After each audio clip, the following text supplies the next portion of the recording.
Halo,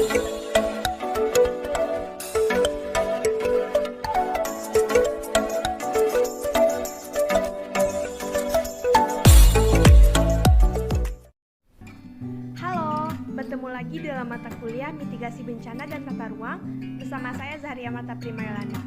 Dalam video kali ini, kita akan sama-sama membahas mengenai manajemen kebencanaan.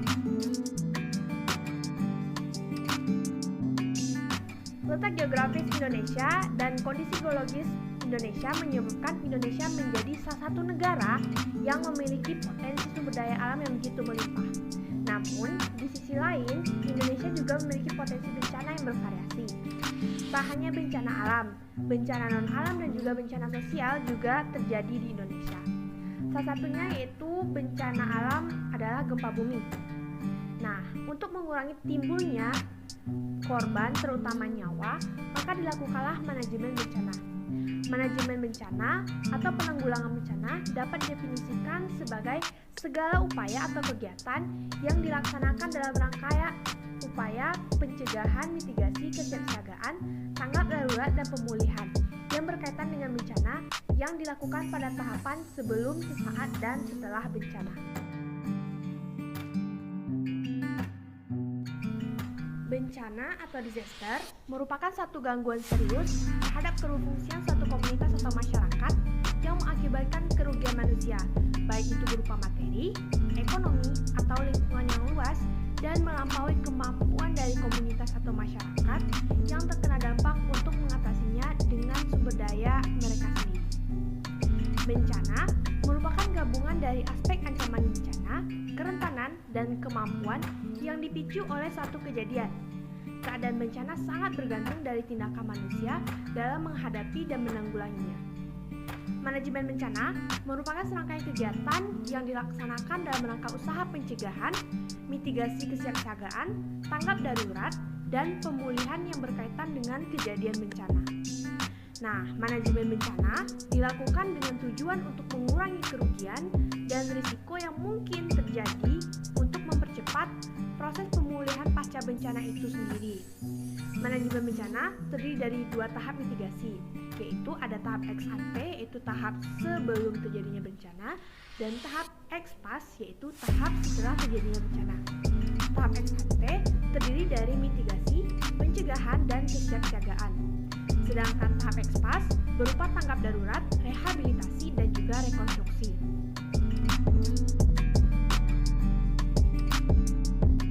Pemahaman mengenai kebencanaan mencakup 4 parameter utama, yaitu yang pertama yaitu parameter bahaya atau hazard.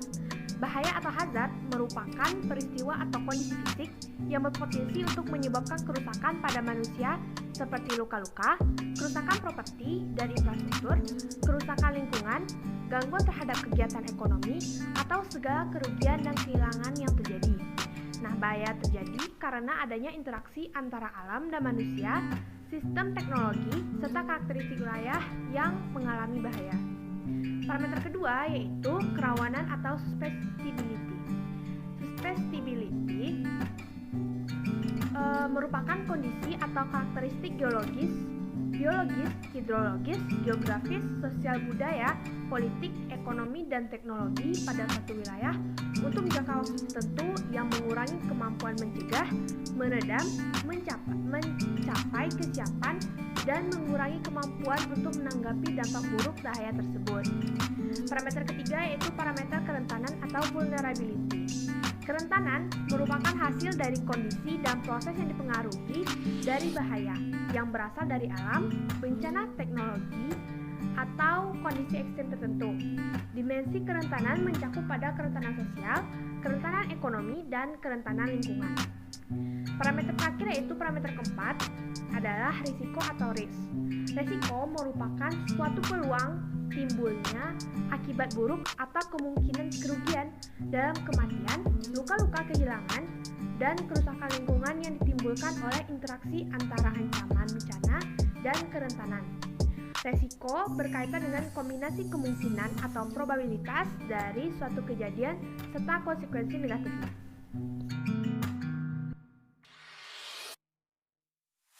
Manajemen bencana bertujuan yaitu salah satunya yaitu mencegah mencegah, mengatasi dampak bencana, termasuk manusia, bangunan, hingga harta benda. Kemudian mengurangi kesengsaraan kehidupan korban, hingga pelaksanaan kegiatan rehabilitasi dan rekonstruksi dalam konteks pembangunan.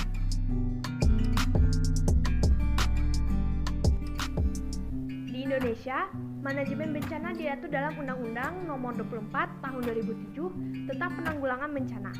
Namun, sebelum dikeluarkannya undang-undang ini, Indonesia tidak memiliki rujukan utama dalam penanganan bencana.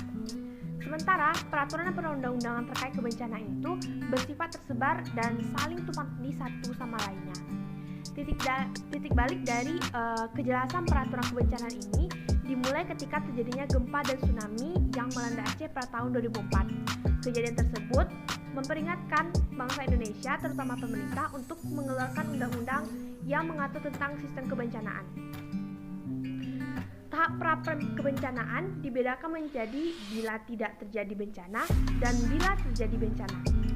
Bila tidak terjadi bencana, maka kegiatan yang dilakukan berupa perencanaan penanggulangan bencana, pengurangan risiko bencana, pencegahan, pemanduan dalam perencanaan pembangunan, persyaratan analisis risiko bencana, penegakan rencana dan tata ruang, pendidikan, dan persyaratan teknis penanggulangan bencana.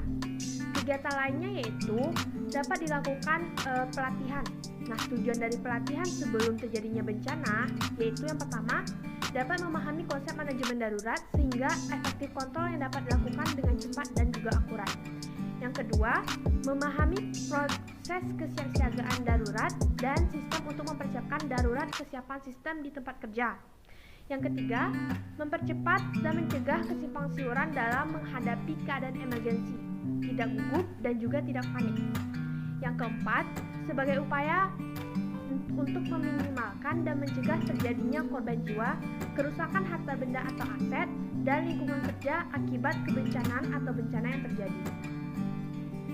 Sedangkan contoh kegiatan ketika tidak terjadi bencana, yaitu kegiatan pelatihan tanggap bencana oleh pemerintah yang bertujuan untuk memberikan ilmu dalam menghadapi bencana gempa atau bencana alam lainnya.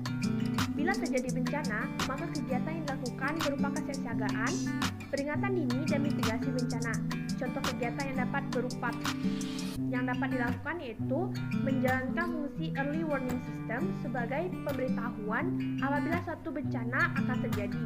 Misalnya, ada lonceng yang akan berbunyi ketika ada peringatan bencana tsunami setelah kejadian gempa bumi. Tahap saat tanggap darurat terdiri dari kegiatan pengkajian cepat dan tepat terhadap lokasi kerusakan dan sumber daya, penentuan status darurat bencana, penyelamatan dan evakuasi masyarakat, pemenuhan kebutuhan dasar, penentuan status darurat kebencanaan, penyelamatan dan evakuasi, serta pemulihan dan segera prasarana dan sarana vital. Contoh dari kegiatan dapat berupa kegiatan evakuasi korban yang dilakukan untuk mencari korban yang masih selamat ataupun korban yang sudah meninggal. Tahapan pasca bencana terdiri dari kegiatan rehabilitasi dan rekonstruksi, yang mana kegiatan ini ditujukan kepada para korban yang terdampak bencana tersebut.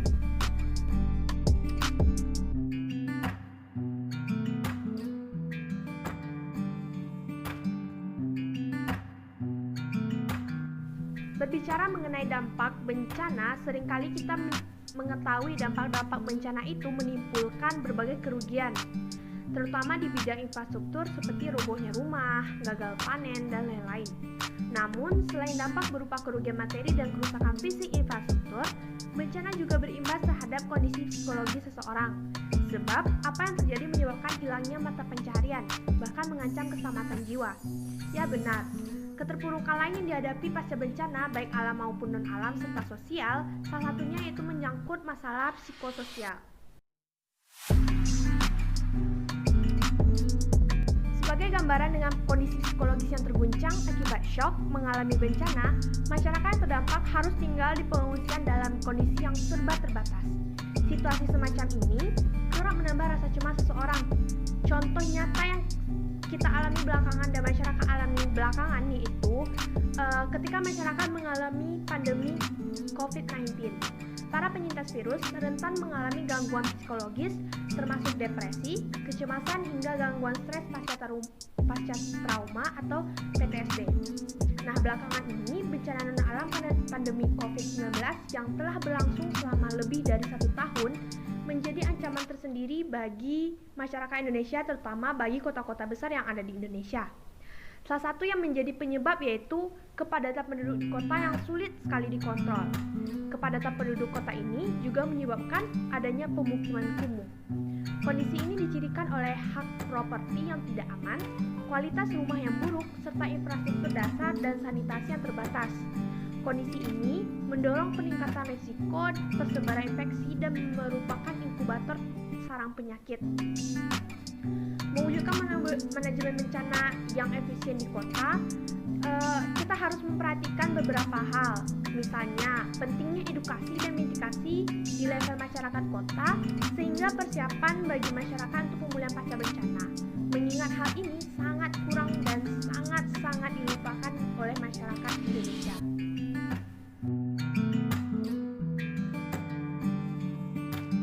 Oleh karena itu, peranan masyarakat sangat berperan penting dalam kegiatan manajemen bencana.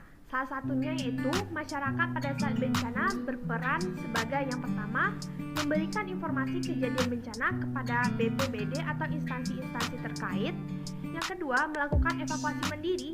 Yang ketiga, melakukan kajian cepat dampak bencana dan berpartisipasi dalam respon tanggap darurat sesuai dengan bidang keahliannya.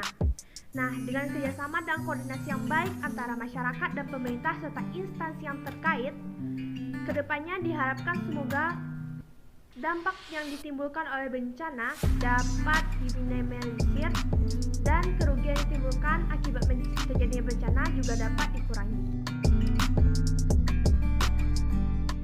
Sekian penjelasan singkat dan pengetahuan singkat saya mengenai manajemen bencana. Terlebih terkurang, saya mohon maaf. Kesiapsiagaan dimulai dari saya, Anda, dan kita semua. Siap untuk selamat. Terima kasih. Wassalamualaikum warahmatullahi wabarakatuh.